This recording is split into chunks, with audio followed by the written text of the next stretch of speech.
Hola, buenas tardes para Argentina, Latinoamérica y para España, Europa. Soy Karina Fernández, soy profesora de psicología y estamos en el programa de Psicosalud Interactiva por AEPSI, que es la Asociación de Española de Psicología Sanitaria, que agradezco por su gentileza. Bueno, estamos transmitiendo en vivo, hoy es sábado, 28 de febrero, son las 15 horas de Argentina y las 19 horas de España. Y el tema de hoy es el propósito como eje de tu bienestar físico, emocional y sistémico.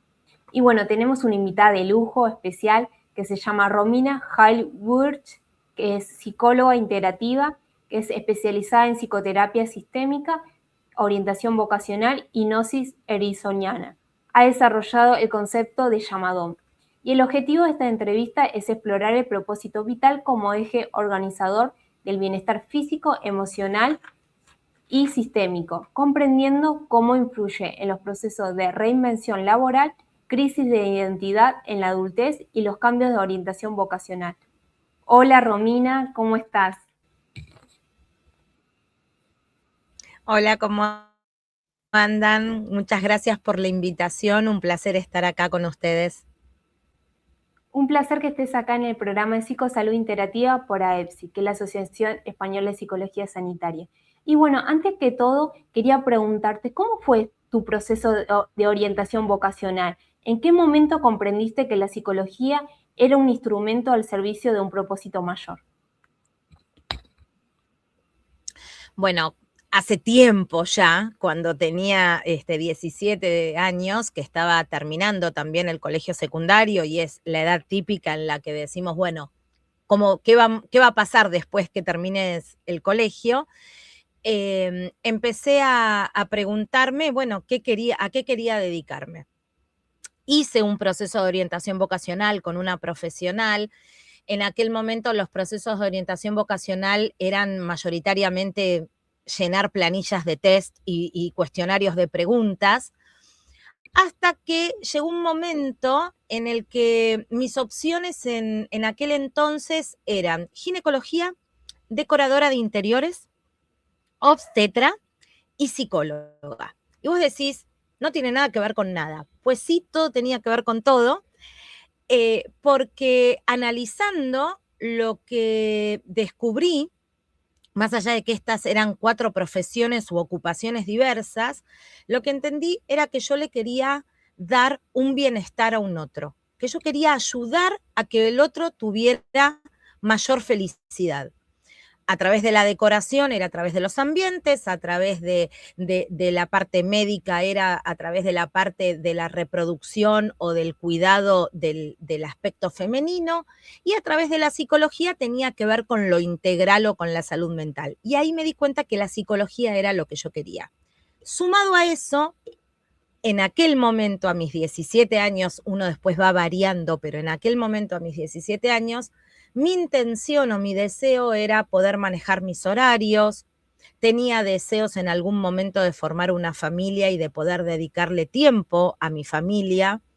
Tenía ganas de poder asentarme en un trabajo que sea independiente y no siempre en relación de dependencia.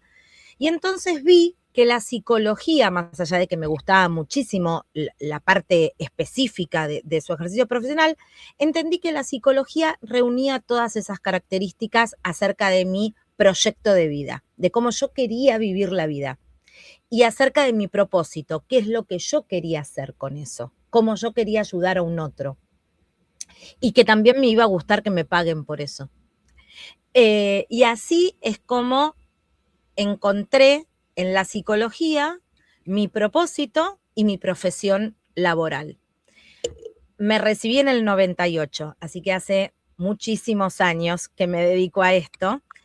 Y te puedo garantizar, Cari, y a la audiencia, que es que si hoy tuviera de nuevo 17 años y la tengo que volver a elegir, abrazo a mi profesión con el corazón. Me encanta, porque cuando elegís desde el propósito, te pasa eso.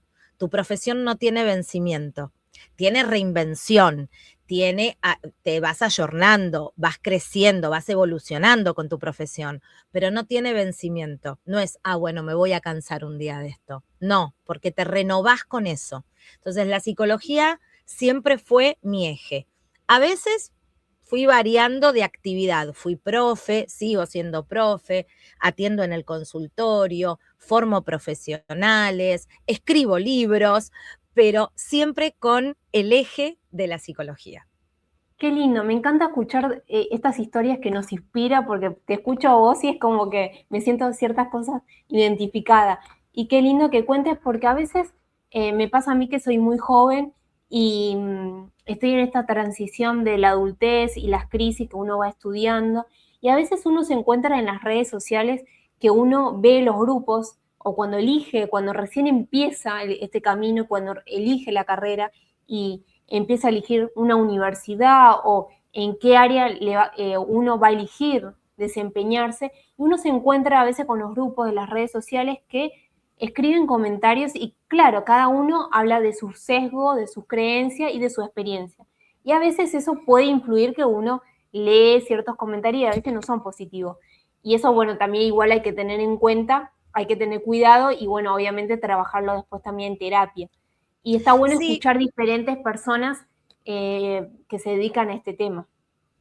sí, lo que pasa es que, a ver, yo no demonizo las redes, pero es verdad lo que vos decís, a veces hay comunicaciones confusas o distorsionadas, porque tu experiencia no puede ser la misma que la mía, porque tus frustraciones pueden ser diferentes y porque las unidades académicas de donde uno puede estudiar tienen diferentes, digamos, orientaciones y algunas combinan más con vos que con otras. En cualquier profesión, no importa, por ahí estamos hablando de la psicología, pero puede ser en cualquier profesión o en cualquier carrera.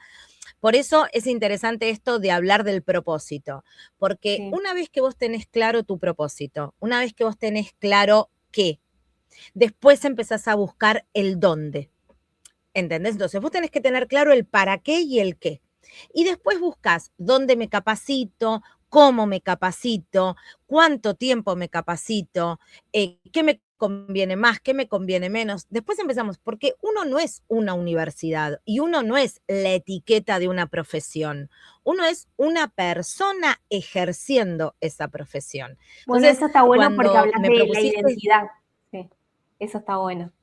claro, por eso cuando me propusiste este tema, ¿no? Del propósito como eje de bienestar físico, emocional y sistémico, tiene que ver con eso. Vos sos una persona ejerciendo una labor profesional, pero esa labor profesional también sistémicamente tiene que ver con un montón de otros aspectos, cómo vivís tu vida social, tu vida familiar, tu tiempo libre, tu vida personal, y el que vos estés sintiéndote a gusto con lo que estás haciendo y la manera en la que lo estás haciendo y el legado que estás dejando, eso también te genera un bienestar físico y emocional.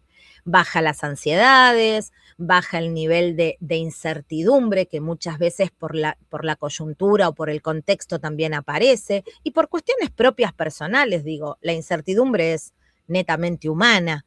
Entonces, todo eso, el que vos estés en eje, digamos, hace que vos sepas hacia dónde te dirigís, cuál es tu brújula, ¿sí? Y insisto, en el camino van a ir apareciendo cosas, te vas a ir transformando, vas a ir evolucionando. Uno no piensa de la misma manera que cuando tenía 17, cuando tiene 20, cuando tiene 30 y cuando tiene 50. Pero si vos sabés hacia dónde te estás dirigiendo, la brújula y el camino es mucho más contenedor y orientador. Sí, y me quedo con una de las frases que vos dijiste, lo volvería a elegir. A mí me pasa lo mismo. Si volvería a esos 18 años, a esos 19 años, volvería a elegir esta profesión mil veces más porque la felicidad que uno encuentra, eso que te apasiona, y escuchar a las personas y hablar con diferentes profesionales, y bueno, esto también de conocernos en el Congreso de Salud Mental que nos conocimos el año pasado y escucharte te inspira de otros profesionales. Bueno, muchas gracias. De ahí nació el concepto del llamadón, que fue el que Sí, presenté en bueno, el Congreso donde nos conocimos.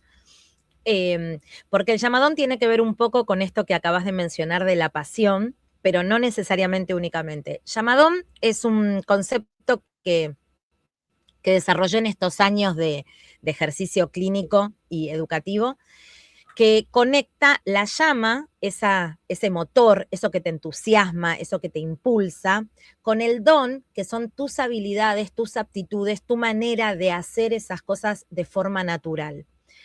La pasión sola es efímera, ¿sí? Es un entusiasmo que puede ser un hobby o que puede ser una actividad que solita tiene un pico máximo y después se apaga.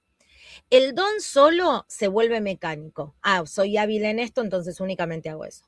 Ahora, cuando yo funciono, la llama y el don, ahí viene la palabra del llamadón, empiezan a conectarse mis habilidades con lo que me entusiasma y con lo que me motoriza, y eso dirigido hacia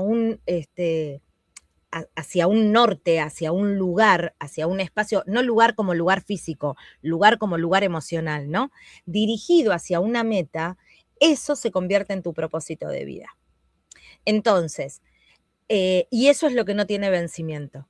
Eso es lo que todo el tiempo uno va renovando y evolucionando. Por eso a mí me encanta hablar del llamadón, porque no es solamente la vocación, es más amplio que la vocación. Es ¿Y aquello cómo que te nació esta entusiasma. idea? Sí. ¿Cómo ¿Del nació esta llamadón? idea del llamadón? Sí, ¿cómo fue que lo creaste? Porque empecé a hacer un curso a fines del 2023, un curso sobre cómo escribir storytellings y cómo escribir al principio para mis redes, para poder mejorar mis redes. Y en una de las preguntas era, bueno, ¿cómo conceptualizarías o cómo definirías tu trabajo? Y la verdad que me iba en 20 millones de palabras y yo decía, no, tengo que buscar algo más chico. Entonces empecé a ver las definiciones de vocación. Y vocación, la definición etimológica de vocación es llamado a. Y yo digo, y cuando la gente no siente ese llamado, cuando no está conectada con ese llamado, y digo, llamado, sí, pero también hay una habilidad, y eso lo veía yo en mis pacientes. Y ahí dije, llamadón. Y no sé, ¿viste cuando te aparece la palabra?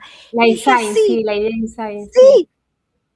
Y ahí empecé a escribir y a desarrollar el llamadón y a pulirlo y esto y lo otro, y ahí ya quedó. Y bueno, y después lo registré y todo el camino que uno hace para darle una entidad más importante. Pero surgió de una necesidad de encontrar un concepto que reúna aquello que yo veía en mis pacientes y en mis consultas, que no era netamente la vocación, el llamado a, porque yo recibo un montón de pacientes que están en un momento de mucha incertidumbre que te dicen, yo no tengo vocación. No, todos tenemos llamadón. El problema es que a veces no estamos conectados con eso o creemos que el llamadón o la vocación es el ejercicio profesional de una carrera o de una ocupación. No, es mucho más que eso.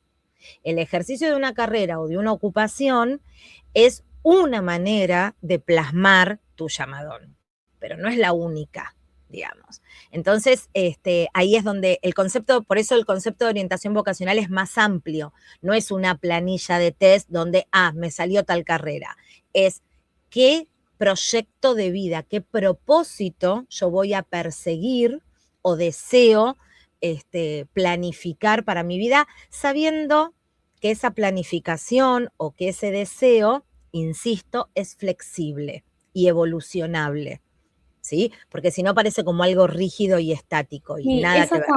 eso está bueno que lo digas porque, por ejemplo, cuando uno estudia psicología evolutiva o psicología del desarrollo, uno ve por lo general siempre se dice que la adolescencia es la etapa donde hay más duelos y cambios, ¿no? Pero en muy poco se habla de la adultez, de los cambios y de los duelos en diferentes décadas. Y también una de las cosas que quiero recalcar es el tema de la orientación vocacional, porque cuando uno estudia esa materia, lo que pasa es que uno piensa que la orientación vocacional es cuando uno termina el colegio y tiene que elegir una carrera profesional o laboral. Y no se da cuenta que la orientación vocacional es para toda la vida, que uno todo el tiempo puede reinventarse o cambiar a nivel vocacional, a nivel profesional. A ver, hace pocos años tuvimos la experiencia de vivir la pandemia, ¿no? Y ahí un montón de profesionales de muchos rubros tuvieron que reinventar la manera en la que ejercían esa profesión. En el caso mío de la psicología, me encontré teniendo que dar clases a chicos de 16 años online, que hasta ese momento nunca yo lo había hecho antes. Ahora para mí es moneda corriente dar clases de manera online, pero en ese momento fue una primera vez. Y imagínense que cuando les conté que me recibí en el 98, no había Wi-Fi, había un mundo antes del Wi-Fi. ¿Qué quiero decir con esto? No fue un instrumento que yo aprendí en la facultad. Entonces, yo sabía mucho de psicología, sabía mucho de dar clases, pero no sabía de este medio nuevo. Y ahí tuve que reinventarme en la adultez. No cambié de profesión, pero sí tuve que digamos, ayornarme o reaprender herramientas o instrumentos nuevos para poder seguir ejerciendo. Eso es una de las cosas que uno hace también en orientación vocacional o reorientación vocacional. Además de muchas otras cosas, hay personas que se jubilan muy jóvenes y que siguen estando muy vitales y con mucha energía y son muy proactivas y desean decir, bueno, yo ya tengo esto hecho en mi vida, yo ya conseguí esto, ahora quiero dedicarme a algo que dejé pendiente o que nunca me realicé y entonces quiero darle un vuelco a esto. Y dan un giro y por ahí, tengo el caso de una paciente mía, que se dedicó a hacer clases de tejido de crochet y le va formidablemente bien. Ella tenía su profesión de base, se jubiló de su profesión de base, ya tenía sus necesidades básicas cubiertas, entonces ahora quería dedicarse a algo a lo cual ella nunca se había animado y hacer de esto también una cosa rentable. Y empezó a dar clases y le va genial. He tenido también otros pacientes que en esto que vos decís de los duelos de la adultez, te pasa que he tenido que era una pareja, uno de esos miembros de la pareja decide romper y desvincularse, con lo cual la persona que quedaba sola tenía que reinsertarse laboralmente donde hacía años que no ejercía. Y tuvo también que encontrar sus propias habilidades y sus propios deseos para recomenzar. Y si bien estoy hablando por ahí de lo ocupacional en este momento, tiene que ver con esto, con no es solamente aquello que elegí a mis 17 años, es lo que sigo eligiendo en cada etapa de mi vida y en cada momento de mi vida. Por eso hablaba del propósito, ¿no? De la meta, y de una meta flexible, porque no, una persona de 50 o de 40 o de 30 no piensa de la misma manera que uno de 17. O de repente, no sé, terminaste la carrera y querés ver ahora qué especialidad vas a hacer dentro de esa carrera, qué posgrados o qué seminarios querés ir haciendo, qué másters. Bueno, ahí es donde entra la orientación vocacional, pero está muy instaurado en lo cultural, que la orientación vocacional es solo para elegir carrera universitaria y que solo se hace en el colegio. Bueno, es un poquito más amplio y por eso es importante estos programas.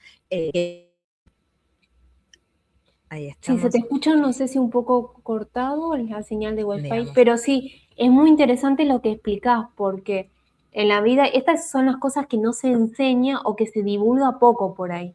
Siempre hablamos más de la etapa de adolescencia, pero también está bueno que lo hables en la etapa de la adultez, que la orientación vocacional no solamente para jóvenes, sino para diferentes edades.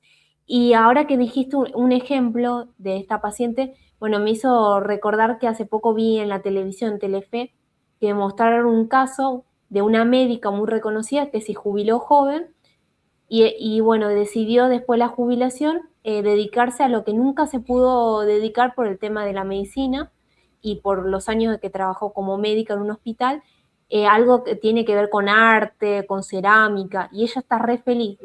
Dijo, me pude jubilar joven y ahora estoy reinventándome a esta edad, no me acuerdo qué edad en realidad era, y bueno, estoy haciendo esto nuevo que siempre lo quise hacer, pero no pude hacer por la medicina, por el trabajo, pero obviamente siempre voy a ser médica, ella decía, mi vocación siempre voy a ser médica, no voy a dejar de serlo, pero esto es lo que me atraviesa ahora que me jubilé y estoy intentando también tener un nuevo ingreso aparte de la jubilación. Y me pareció genial cómo inspiró y su historia.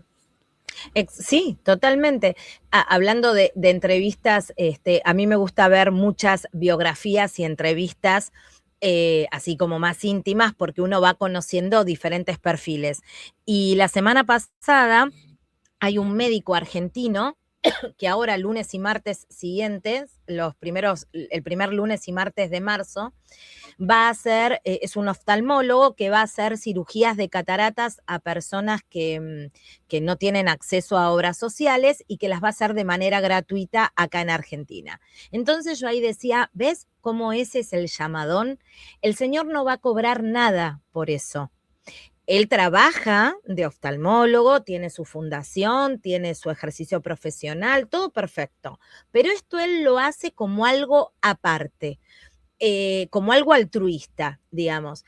Él sigue dando su saber, su habilidad y su propósito, pero esta vez al servicio de la comunidad. Entonces, fíjate esto, ¿no? Tanto el ejemplo que vos das de esta médica que se dedica al arte o a la cerámica, el que yo te di de mi paciente que se dedica al crochet, o este médico que hace algo altruista.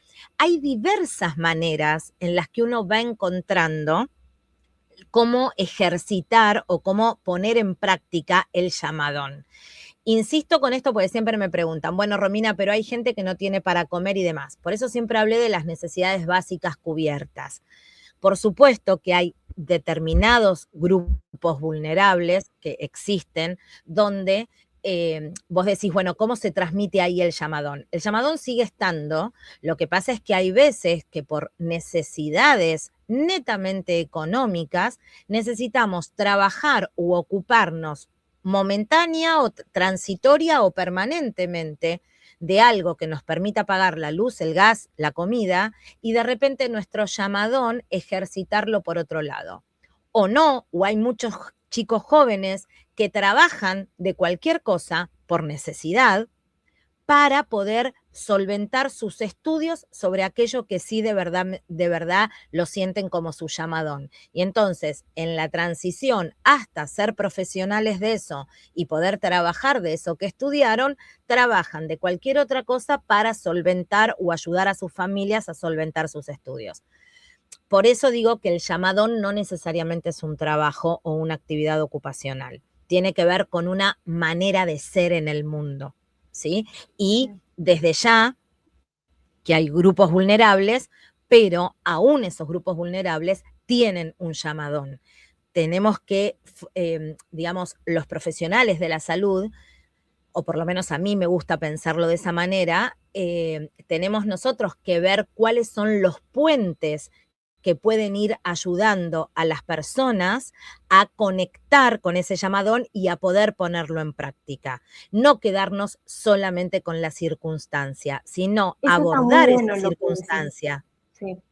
Eso está bueno lo que decís porque, por ejemplo, acá en Argentina hay muchas fundaciones que por ahí desconocen, que está la Fundación Pescar, no sé si la conocen, que ayudan a los chicos que están en el último año del secundario, que ya han terminado, que se los capacitan a nivel laboral y vocacional, pocos meses, es gratuito, eligen a ciertas personas que están en una situación de bajos recursos económicos, los capacitan y después se contactan con empresas que tienen convenio y que las empresas colaboran por esta fundación y ayudan a que tengan su primer trabajo, o también hay otra fundación con el tema de la universidad. Y así hay muchas cosas que hay que por ahí muchos jóvenes no saben, y está bueno también que puedan tener herramientas y buscarlas y Sí, potenciarlas. casi todas las universidades nacionales y privadas, por lo menos de Argentina, tienen un sistema de pasantías laborales, donde los estudiantes se pueden anotar para poder conseguir sus primeros empleos.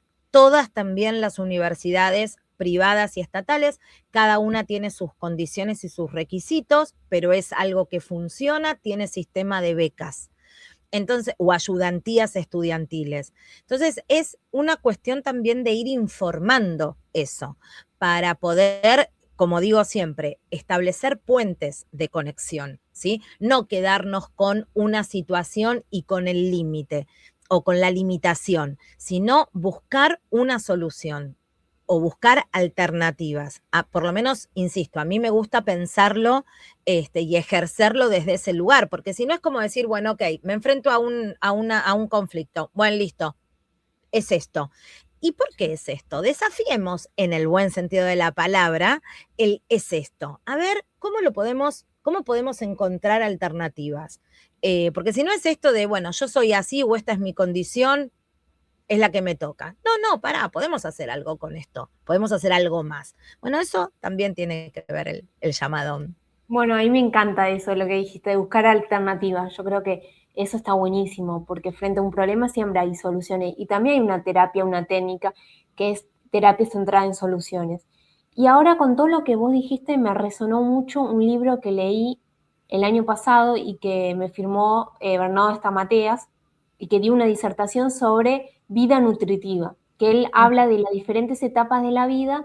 Dice, bueno, en la niñez es el juego, la adolescencia es la rebeldía, rebelarse.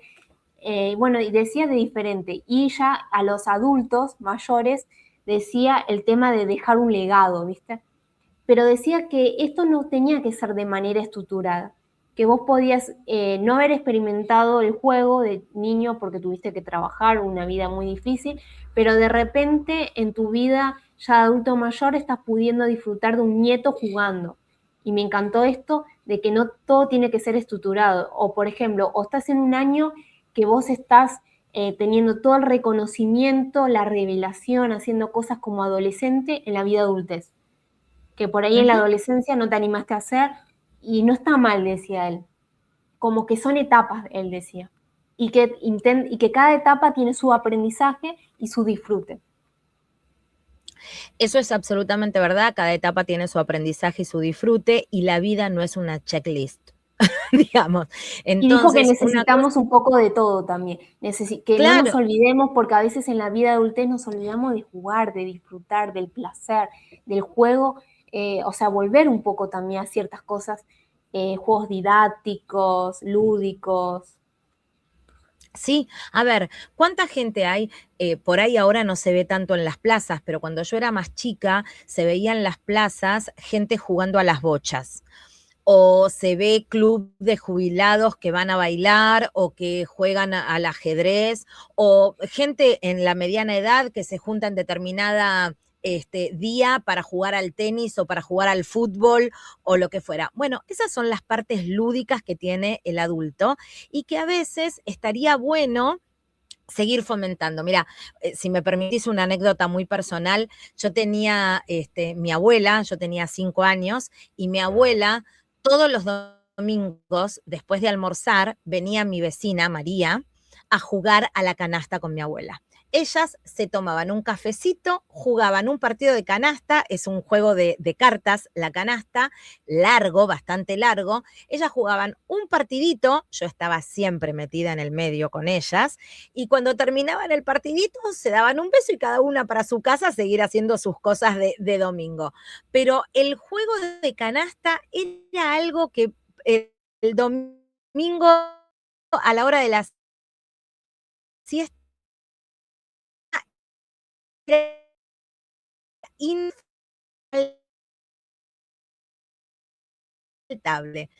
Eso es lo... Ay, acá estoy. Sí, Perdón, sí. se me cortó no hace falta jugar a las muñecas o jugar a cosas complicadas. Eh, ellas jugaban a las del libro, digamos, cada etapa tiene su aprendizaje, tiene su desafío, y es muy importante encontrarnos en la adultez también pudiendo volver a elegir y a reelegir aquello que estamos haciendo. Y es fundamental porque tiene que ver con reconectarnos con este bienestar, ¿sí? Con esta cuestión del disfrute. de poder sacar y del legado. Se habla mucho del legado y es hermoso, pero una manera también de pensarlo es qué huella quiero dejar en la vida, ¿sí?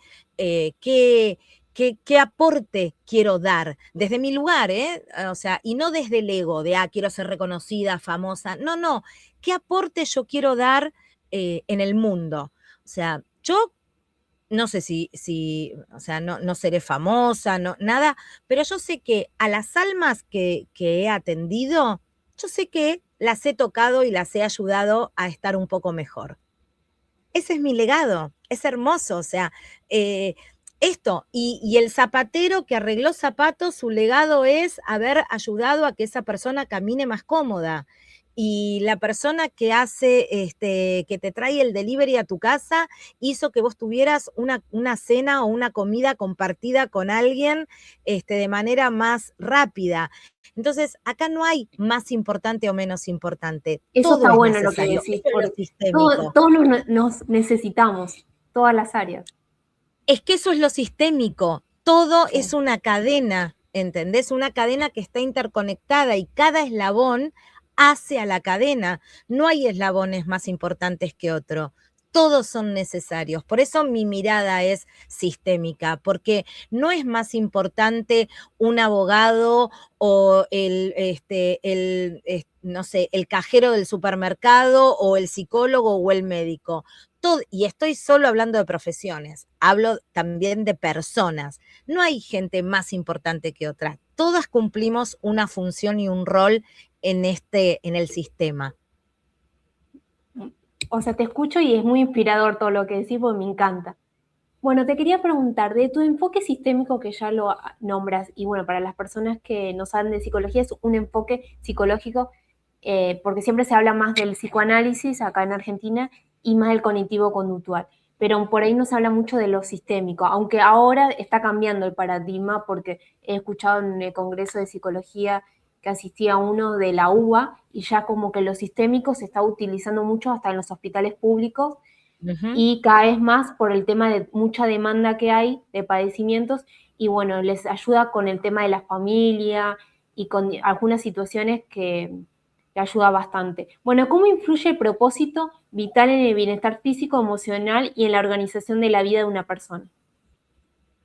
A ver, cuando vos estás, insisto, enfocada, y cuando digo enfocada no estoy hablando de estructurada, sino dirigida hacia un lugar, eso te da un GPS, ¿no? O sea, no es lo mismo ir por una ruta que no sabemos a dónde nos conduce que ir a una ruta donde sabemos al punto en el que queremos o deseamos llegar. Entonces, eso disminuye y hay estadísticas que hablan de esto, disminuye mucho eh, eh, ahí va. Eso influye un montón. Hay estadísticas en adultos que cuando están trabajando o realizando actividades que coinciden con su disfrute o con su bienestar, son más productivos en el trabajo y más rendidores. Y cuando hablo de bienestar, hablo que el bienestar no es solamente económico, no es, bueno, me alcanza para vivir. Hoy en día el bienestar está mucho más, antes hace muchos años atrás, uno quería empezar a trabajar en un lugar, empezabas de abajo, ascendías en escala y en función, terminabas en un lugar jerárquico, eso a su vez era tu sueldo también iba creciendo y vos te jubilabas en el mismo lugar haciendo siempre lo mismo. Bueno, hoy eso está bastante cambiado, porque hoy la escala de bienestar tiene que ver con darle lugar a tu tiempo libre, a tu reconocimiento personal sobre la tarea, a un rédito económico, por supuesto, a un rédito personal de ir sintiendo que vas aprendiendo con lo que haces y evolucionando con lo que haces, a las vacaciones, al tiempo de descanso, entonces al tiempo social. Entonces hoy está, digamos, como que el diagrama está más distribuido. Entonces, las personas, cuando están ejerciendo una actividad que le permite flexibilizar todas estas otras áreas, ahí es donde uno ve el bienestar físico, emocional y sistémico. ¿Y el estado Lo de flow, por sistémico, ejemplo? el estado de flow, ¿me decís? Sí, sí, sí. A ver, el estado de flow es hermoso, pero no todo el mundo lo puede ir ejercitando, porque el estado de flow es como el dejarse llevar, y hoy hay una mala interpretación del dejarse llevar. El dejarse llevar es, imagínate un río, ¿sí? Sí. El río no hace fuerza, fluye por su canal y por su cauce, ¿sí? Y tiene su ritmo, su manera. Hay ríos más enérgicos, hay ríos más calmos, pero no compiten entre sí ni se cuestionan entre sí. El estado verdadero de flow es aceptar quién soy, cómo soy y el ritmo en el que lo hago. Entonces, si eso realmente está en coherencia, entonces, bienvenida, es buenísimo tu estado de flow. Ahora, cuando eso es exigido por el afuera, vos deberías ser así, entonces en comparación con, bueno, porque entonces te tendrías que encajar acá, eso ya no es un estado de flow verdadero, es un estado de flow instagramiable. Perdón que lo diga de esa manera, pero digo, porque es hermoso, está buenísimo, pero digo, pocas personas pueden vivir en un verdadero estado de fluir, ¿sí? De permitirse dejarse llevar. Hay a veces muchas exigencias que hacen que uno no esté tan conectado con esos momentos. Sí, y además lo sistémico, porque hablamos del sistémico, una familia, un vínculo, una pareja, los amigos, la institución, la empresa que uno elige.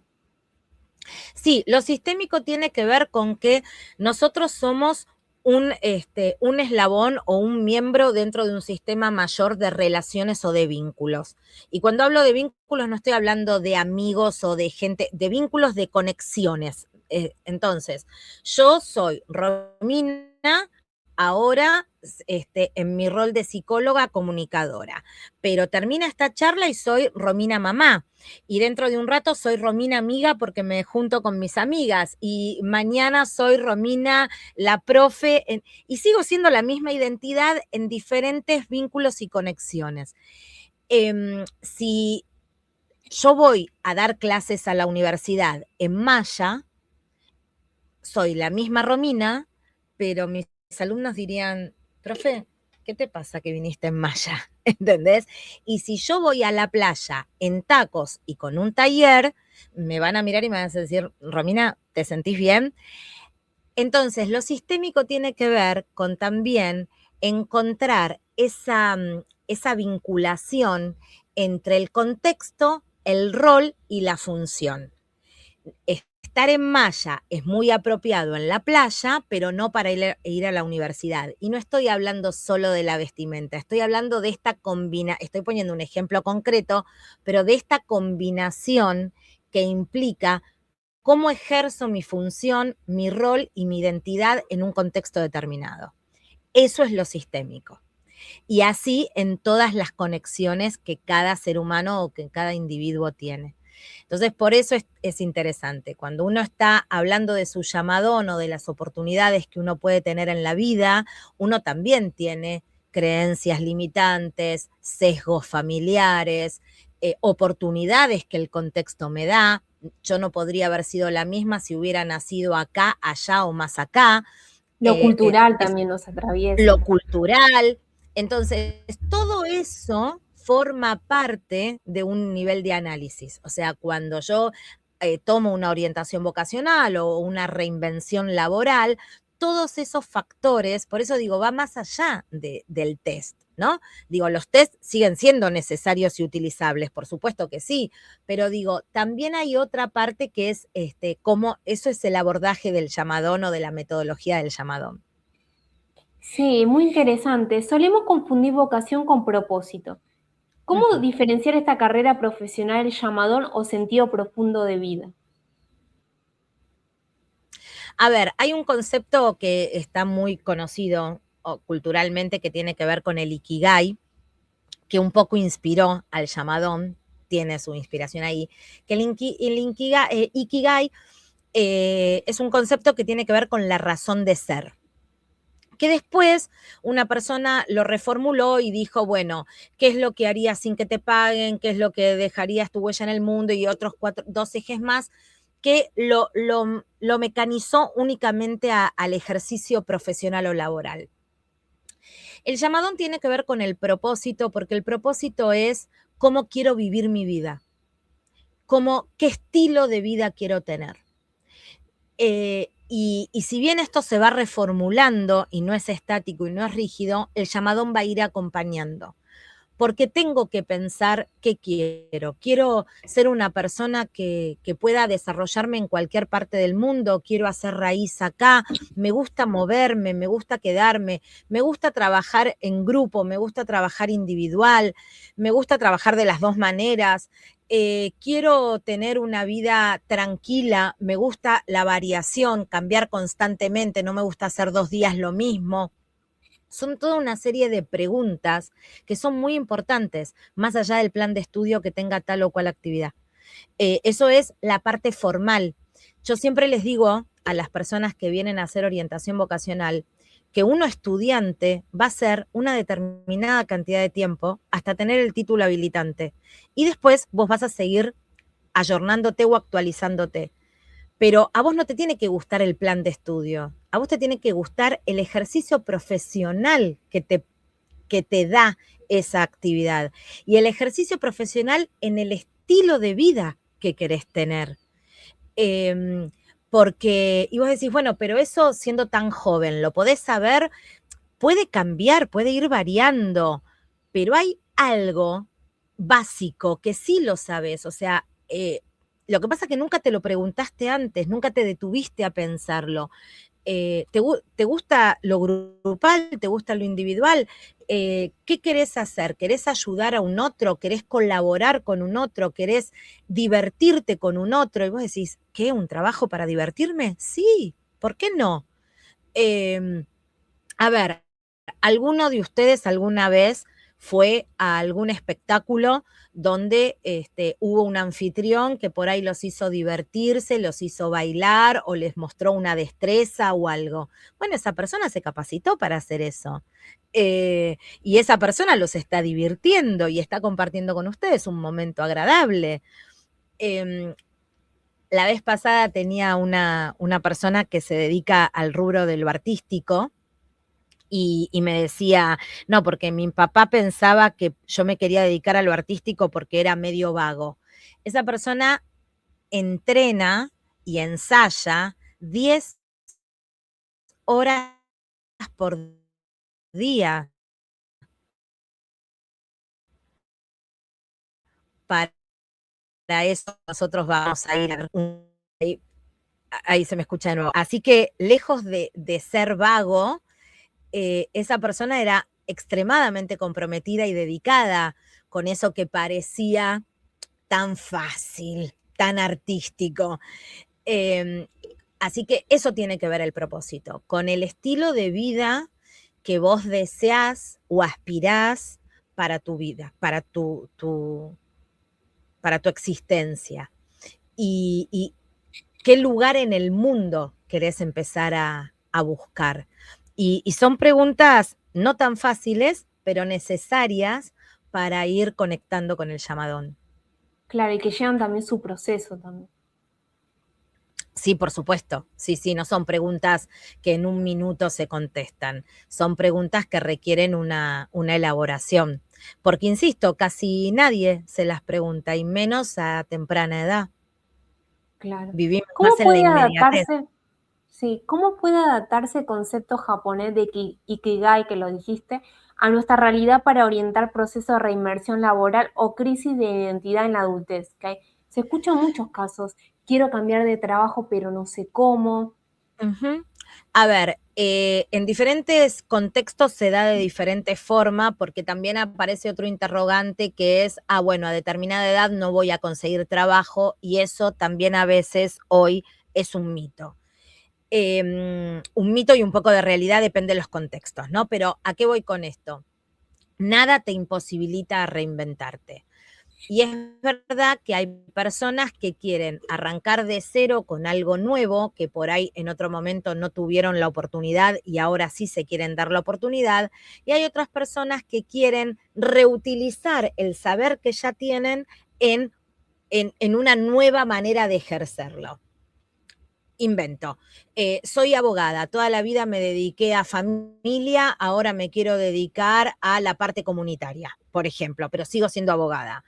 O fui licenciada en marketing, ahora quiero dejar licenciada en marketing y me quiero dedicar a, no sé, diseño multimedial. Nunca arrancás de cero. Cuando vos haces una reinvención laboral en la adultez, todo tu backup te sirve como aprendizaje. Entonces, lo primero que uno hace es revalorizar eso, porque en general la persona viene con un nivel alto de frustración de decir, no pude o no hice a tiempo y todo esto ahora quiero aprovechar mis años que me quedan. Entonces vos le decís, pará, porque todo este recorrido te trajo a donde estás hoy y te estás pudiendo plantear esto gracias también a toda tu historia. Entonces, primero uno hace un trabajo de revalorización de la historia recorrida.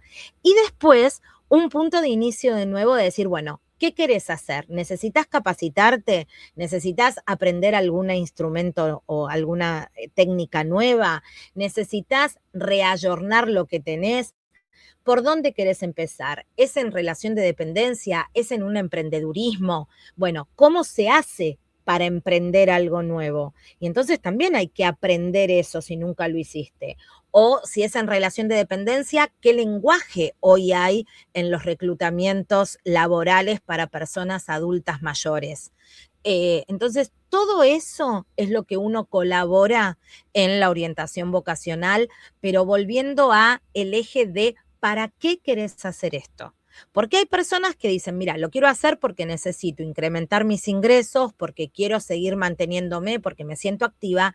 Y hay otras personas que te dicen por placer. Entonces ahí lo monetario no tiene un valor predominante, tiene un valor secundario.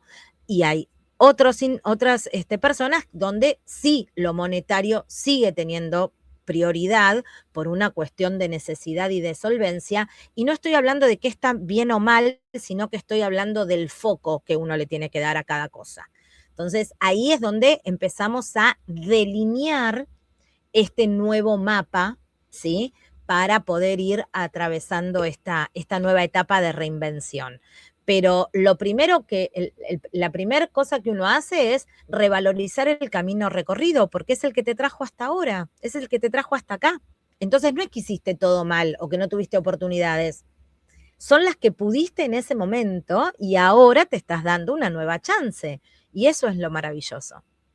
Claro, y también el tema de la mentalidad de crecimiento, trabajar eso de la mentalidad de crecimiento y también un poco también yo creo que influye por ahí, a veces estar en la zona de confort también, o los miedos, La zona de el confort animarse. es una zona cómoda, pero es una zona muy limitada. La salud tiene que ver con la incomodidad. La salud mental, la salud integral tiene que Y ver la con salud física practicar. también. Estar Claro, sano incomoda. ¿Por qué? ¿Por qué estar sano incomoda? Porque absolutamente. uno tiene que hacer actividad física, porque uno tiene que, la alimentación tiene que ser nutritiva, saludable y un Sí, montón de y cosas más por, para ir al médico, hacer los controles. Eso incomoda, pero hay que hacerlo para estar saludable. Y acá hablamos de lo físico y lo psíquico también, y ir y hacer terapia. o tolerar la frustración, saber que no todo lo que uno desea se concreta, que no es, viste, hacer magia, que los actos psicomágicos son hermosos, pero que no, que son solamente actos. Bueno, a ver, el pensamiento mágico sabemos que tiene su límite, ¿no? A ver, la salud integral es incómoda, porque implica ocuparnos y saber que es aspiracional, pero no porque me ocupe va a suceder. O sea, yo voy a comer saludable, pero no quiere decir que no me voy a resfriar nunca. Quiere decir que me voy a resfriar y que por ahí voy a tener más defensas para curarme más rápido. Y que si no me ocupé, voy a tener menos defensas. Entonces, atravesar la incomodidad implica animarme a lo desconocido, animarme a desafiar el no. Yo ya parto del no o de lo que no tengo. Bueno, a ver cómo puedo ir por el sí. Y eso hoy parece que no, pero eso hoy está no tan fomentado. En el último año me llamó muchísimo la atención, en los últimos 2 años me llamó muchísimo la atención la cantidad de jóvenes que en el primer año de la carrera cambian de carrera. El índice y de abandono de carrera.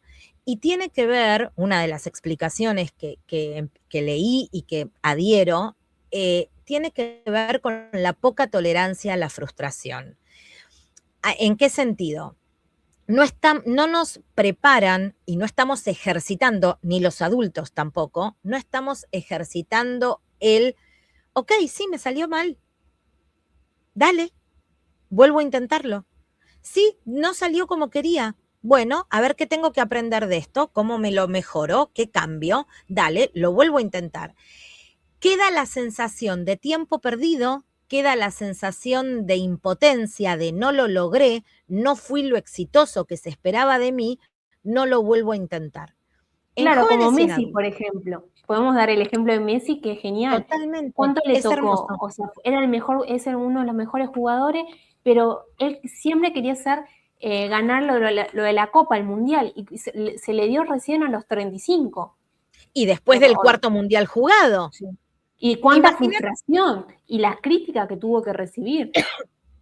Pero además, no solo el ganar el Mundial, que fue después del 4º intento, digo, si se hubiera quedado con la frustración no hubiera jugado otro, sino, volviendo a tomar el ejemplo de los deportistas, ¿cuántas veces tiran al arco y no es gol? ¿Entendés?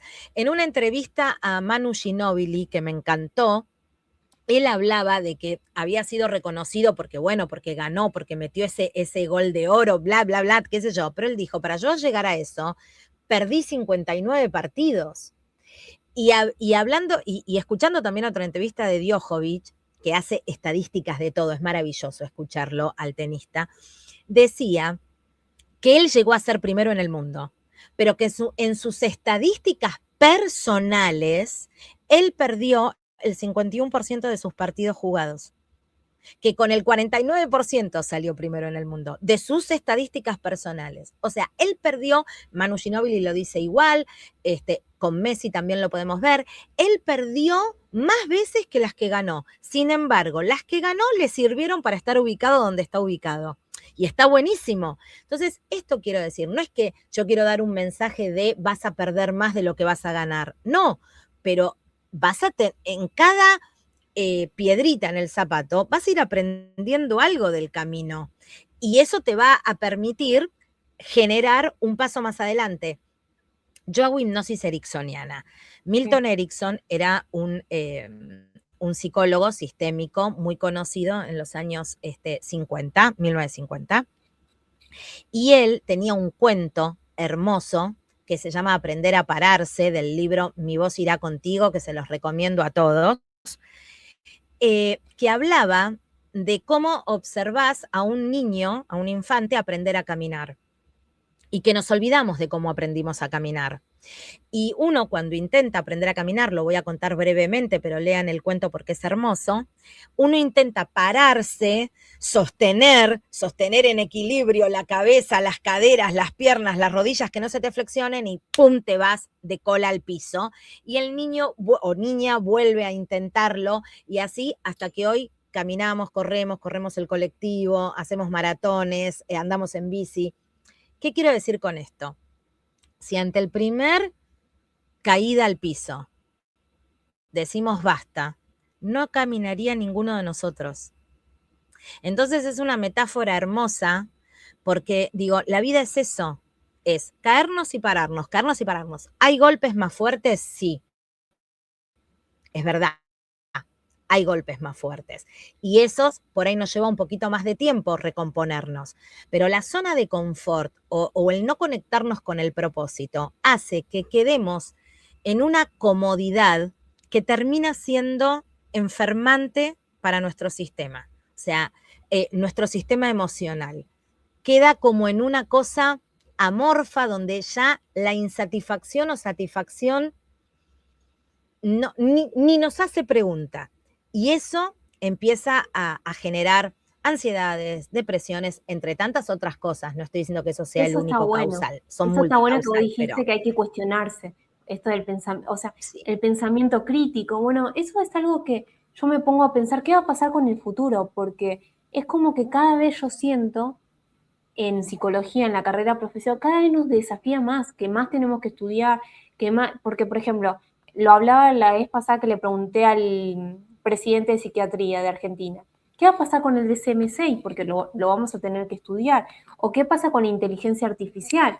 Eso porque también se está diciendo en una de las charlas que escuché un profesional que la inteligencia artificial viene a atrofiarnos y que esto de los libros, la escritura y el tema de la forma de pensar o los algoritmos que a veces nos piensan y cuando queremos buscar una idea aparece lo que queremos y a veces tenemos que empezar a cuestionarnos, a preguntarnos al pensamiento crítico, a volver también un poco a la vida analógica, pero también a adaptarnos a la vida digital. A ver, hoy en las entrevistas laborales, yo no me dedico a selección de personal, pero tengo muchas colegas, amigas que sí. Hoy en las entrevistas profesionales, hace muchísimos años atrás, el currículum era importante por la unidad académica donde vos te habías formado, en tal universidad, con tal promedio, con tales cursos y demás. Eso era lo que pesaba. Después hubo una etapa donde lo que pesaba era la experiencia, la cantidad de años en la experiencia ejerciendo el rol. Hoy en día, en el mundo, lo que define que te tomen o no te tomen son las habilidades blandas. ¿Cuáles son esas habilidades blandas? Empatía, comunicación asertiva, pensamiento crítico, capacidad de liderazgo, trabajo en grupo, si es que la actividad requiere un trabajo grupal, hay otras actividades que requieren trabajo individual, pero digamos, y comunicación asertiva no significa ser orador, pero sí significa tener una comunicación pensada en la resolución de problemas y no en quedarme en el problema. Hoy eso, y vos decís, bueno, ¿y eso cómo lo pongo en el currículum? Bueno, ahí es donde vos no podés darle un currículum a solamente la inteligencia artificial para que te lo redacte, esa es tu zona de comodidad, digamos. Ahí es donde vos tenés que poner en tu currículum cómo vos el hablar, viste que cuando entras a LinkedIn tenés una acerca de mí, cuando vas a Instagram tenés la bio, digo, todas las redes tienen como ese pedacito donde quieren que vos pongas quién sos. Bueno, ahí es donde tenemos que ejercitar. La inteligencia artificial es verdad que reemplaza algunas actividades y que va a dar apertura a nuevas actividades laborales también. Y también es verdad que son atajos de pensamiento. Pero también es real que aquel que puede aprovechar mejor la inteligencia artificial es aquel que practicó el pensamiento crítico, la capacidad de oratoria y demás. Si no, es la comodidad. Dejo de pensar y ahí es donde me atrofio. Dejo de hacer. Pensalo de esta manera. Vos tenés un robot de cocina, ¿sí? Entonces, vos le pones al robot de cocina todos los ingredientes y el robot de cocina te cocina. Pero un día se corta la luz. Lo interesante sería que vos eso que le pusiste al robot de cocina también lo sepas cocinar en la hornalla, ¿entendés? Con gas. Ahí no te atrofió el robot de cocina. Con la inteligencia artificial pasa lo mismo. Si yo todo se lo dejo a las inteligencias artificiales y la monografía que tengo que presentar para el trabajo o el informe que tengo que presentar o la tarea que tengo que hacer la hace la inteligencia artificial, sí, zafé, bárbaro. Pero ¿Qué no aprendí? aprendiste nada. Nada. Claro, eso es lo que iba a decir. ¿Entendés? Y además Entonces, volver a los libros también, eso también está bueno. sí, y esto del zafar en vez de el aprender, ¿no? Sí, zafo en el momento y después, ¿qué me queda? Volver a los libros. Hoy los libros, cualquier chico que hoy está en la universidad o cualquier persona adulta que esté en la universidad, hoy recibe todo por PDF. No recibe Sí, un libro papel. sí, eso sí. ¿Estamos de acuerdo? No pasa Pero no nada. lo mismo, sí. Pero digamos, a mí, pero por mi generación me gusta más el libro papel. Pero digo, lo importante es tener la información, es leer al autor desde el autor o tener contacto con cómo lo escribió el autor en ese momento y por qué lo escribió de esa manera.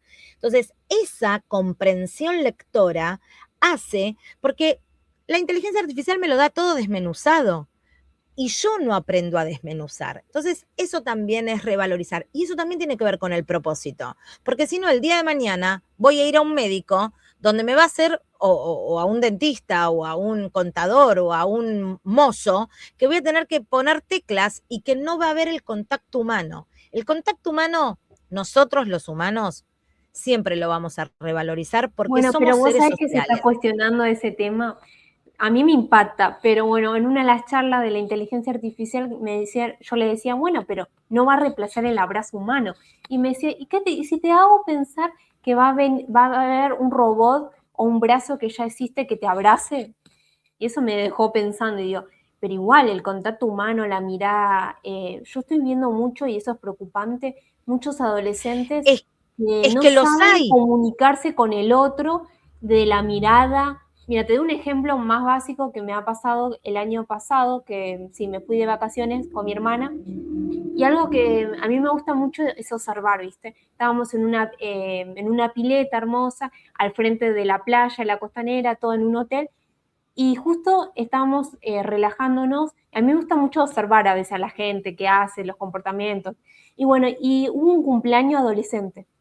Hermoso, la decoración, la pileta, todo hermoso era, ¿viste?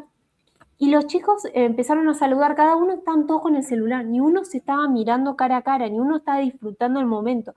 Y yo te puedo decir de mi época que los cumpleaños adolescentes eran los pijama party, eran los almohadones, o los juegos, o las risas, el contacto de, bueno, nos pasa esto, ¿qué soluciones podemos encontrar? Esto del factor social, el tema de la comunicación.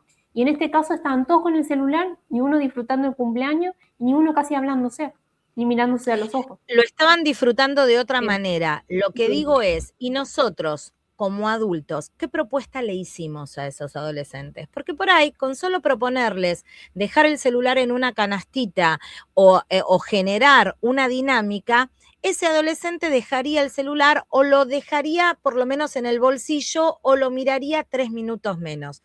¿Qué quiero? Por eso digo de lo sistémico, ¿no? Porque Sí. si yo como docente te hago hacer una monografía donde no te hago hacer ningún análisis personal o ningún caso claro, sino que quiero que copies y pegues, me lo vas a copiar y pegar. Entonces, digo, tampoco te estoy presentando yo como docente ningún desafío. Estamos en un proceso de mucho cambio. Insisto con esto, Sí. existe ya hasta perritos robots. Digo, existe hoy el abrazo humanoide de un robotito. Sí. Y la capacidad empática de las inteligencias artificiales, donde todo te dicen qué maravilloso, qué maravilloso, qué Bueno, eso maravilloso, también se está, está cuestionando también, por que muchos supuesto. utilizan el chat GTP como psicólogo, y esto es terrible, porque claro, el psicólogo te va a complacer, le dan la respuesta, por ejemplo, te daban el ejemplo de una persona que se separó y se fue, y le dice, qué buena decisión que tomaste, le contesta la inteligencia artificial. Y no se pone a Claro, cuestionar el por qué, que esto pasa en la terapia, que ahí tenemos el que enseñar. porqué, los sesgos y demás. Bueno, a eso voy con lo humano. Lo humano, a ver, la inteligencia artificial vino para quedarse y en un montón de cosas nos va a favorecer, en otras en un principio nos puede generar una crisis, pero porque estamos en un proceso de cambio. Lo mismo pasó con el email, con el fax, con la paloma mensajera y con el correo por carta. Digo, los avances tecnológicos lo que pasa es que se dieron muy rápido en muy poco tiempo y cambiar mentalidades o costumbres culturales lleva más tiempo que el avance tecnológico. Estamos de acuerdo.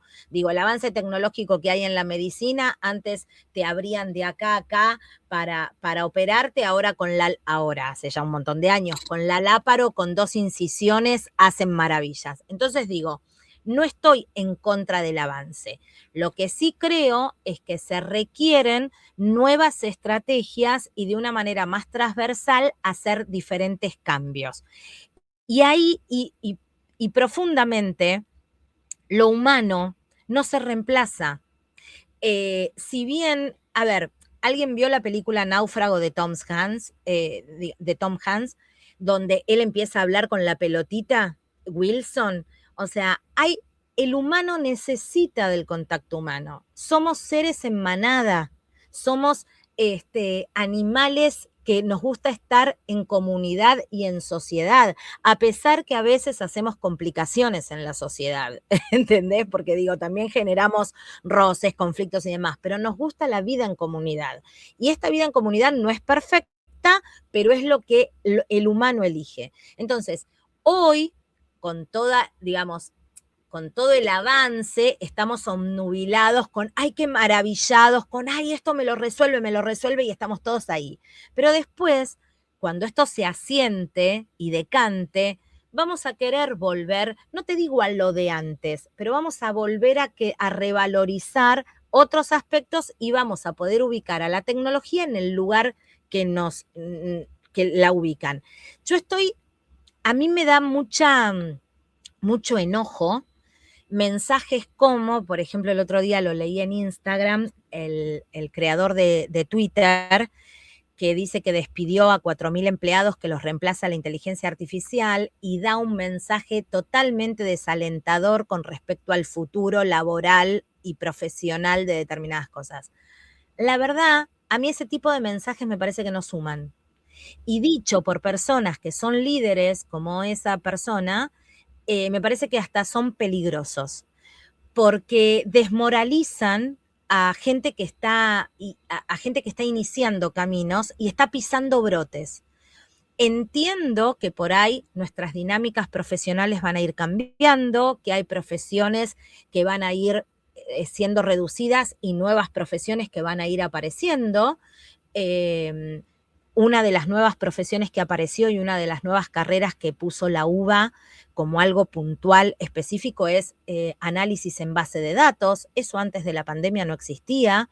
A partir del e-commerce y a partir de un montón de demanda del campo, se necesitó profesionales especializados, entonces instauraron una carrera nueva. Antes eso lo hacían los ingenieros o las personas que estaban en estadística, o sea, había gente que lo hacía, pero ahora se instauró una carrera específica de eso.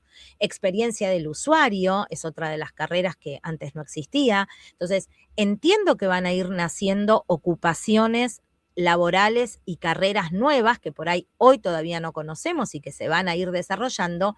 Y también entiendo que por ahí, así como antes el peaje nos lo cobraba una persona y ahora nos lo cobra un lector de barras, va a haber ocupaciones o profesiones que van a dejar de existir. Claro, y la inteligencia artificial también está atravesada ahora con la psicología. Ahora se dice que uno tiene que estudiar, inclusive hasta la literatura científica, si vas a hacer un trabajo científico, tenés que tener como algo. En salud también ya veo médicos capacitándose en la inteligencia artificial aplicado en medicina o en trabajo científico, cómo usarlo de manera correcta. Por supuesto, pero insisto, a dar un mensaje desalentador de no hay futuro o no hay espacio para, es apagar con un balde de agua el llamadón. No, no estoy de acuerdo con esa clase de mensajes apocalípticos. No me parece que sumen a la humanidad. Sí, bueno, ya nos falta poco para cerrar y quería hacerte dos preguntas últimas. Dice, en tu experiencia clínica, ¿cuáles son las 3 miedos principales que obstaculizan escuchar el propósito, el dinero, el esfuerzo, el aburrimiento y cómo abordarlos terapéuticamente? Hay en diferentes etapas. En una etapa más juvenil, los miedos típicos son a no tener para solventarse económicamente, encabeza el top one. El otro es, me equivoco y no me gusta más a lo largo de la vida. Y el tercero es a no ser exitoso. La gente joven tiene esos 3 parámetros principales. La gente un poco más adulta o atravesando ya otra etapa, los miedos son a haber perdido el tiempo y no haberlo aprovechado, a digamos, a no encontrar el lugar para desarrollar esa nueva actividad o profesión, y en último lugar la solvencia económica, porque en algún punto no es que lo tengan 100% resuelto algunos, pero de alguna manera se solventan. Entonces es cómo suelto esto que de alguna manera me solventa por apostar a esta nueva actividad que no sé si va a ser solvente. Entonces la incertidumbre es, ¿me quedo con lo seguro o apuesto a esto que es incierto? Entonces es diferente a la del joven que todavía no se solventa y es, che, esto va a ser rentable para mí, pero digamos, y ocupan lugares diferentes. ¿Cómo se abordan terapéuticamente? Con diferentes técnicas, con diferentes procesos, son procesos, o por lo menos yo lo hago con un proceso de inicio, desarrollo y fin, no son terapias largas. Tienen que ver con conectarse con los recursos, empezar a pensar prácticamente en recursos concretos y alcanzables, para poder ir repreguntando y empezar a cuestionar estas creencias limitantes que para algo están y son edificantes, digo, esas creencias nos definen y nos sostuvieron, pero ver hasta dónde eso te permitió y te protegió en un momento y hasta dónde te limita. Entonces, siempre todos vamos a tener creencias, forma parte de nuestra humanidad, pero quizás las podemos reformular o las podemos flexibilizar para dar otras aperturas, ¿no? Entonces, ese es el abordaje. Y para cerrar, ¿qué recomendaciones prácticas brindarías a jóvenes, adultos que están atravesando cambios de orientación vocacional o procesos de reinvención profesional, para que puedan reconectar con su propósito y cuidar su bienestar físico, emocional y sistémico durante ese proceso? Que consulten. Vos decís, ay, bueno, Romina, ahora viene la parte. No, no, que consulten a profesionales idóneos.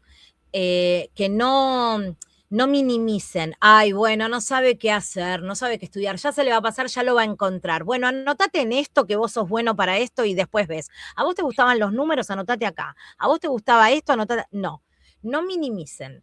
Es una decisión de vida el rumbo que uno va a elegir.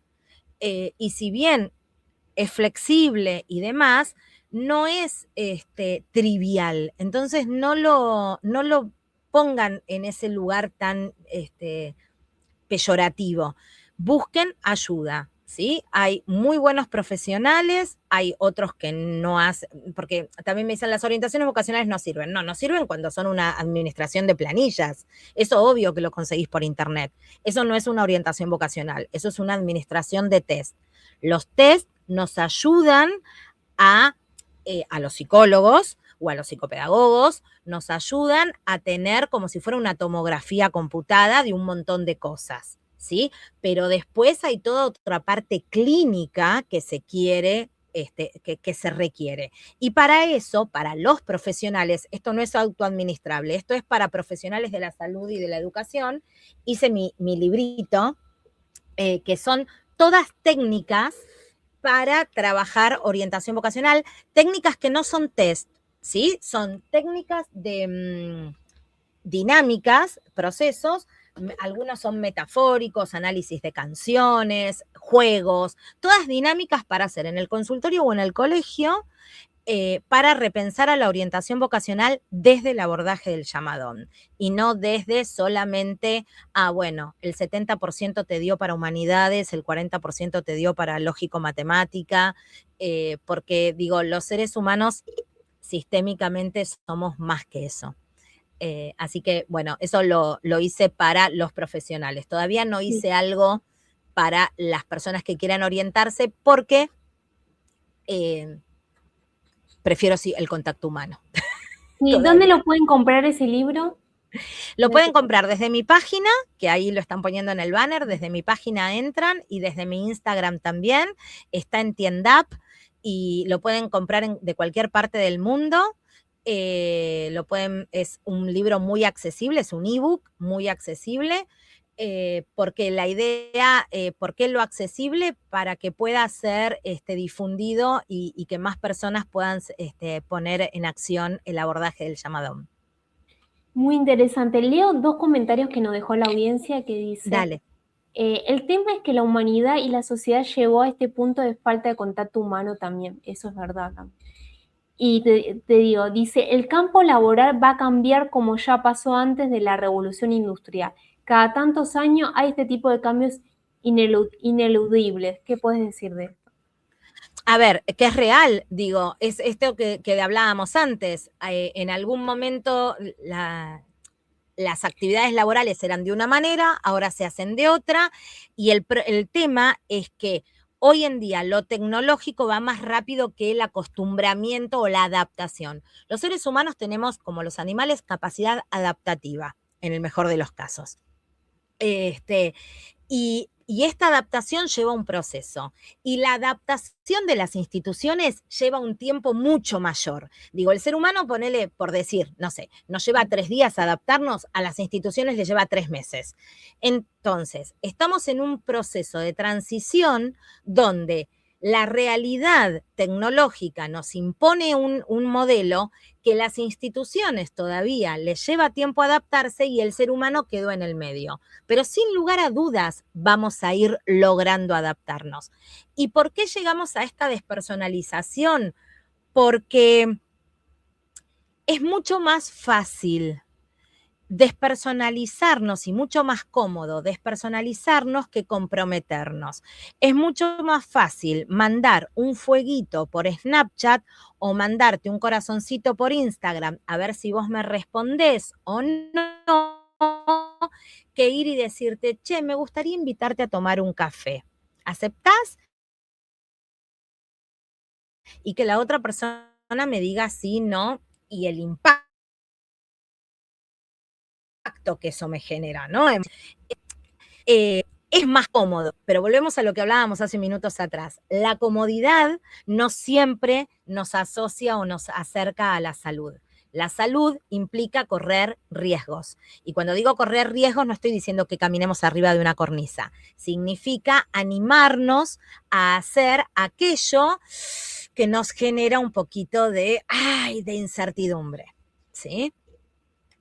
Bueno, me encantó todo lo que dijiste, me quedo pensando en muchas cosas porque es muy lindo escucharte y todo lo que nos inspiras. Así que te agradezco de todo corazón por haber estado en este programa Psicosalud Interactiva por AEPSI, que es la Asociación Española de Psicología Sanitaria. Te mando un abrazo, gracias. Muchas gracias a ustedes. Beso grande.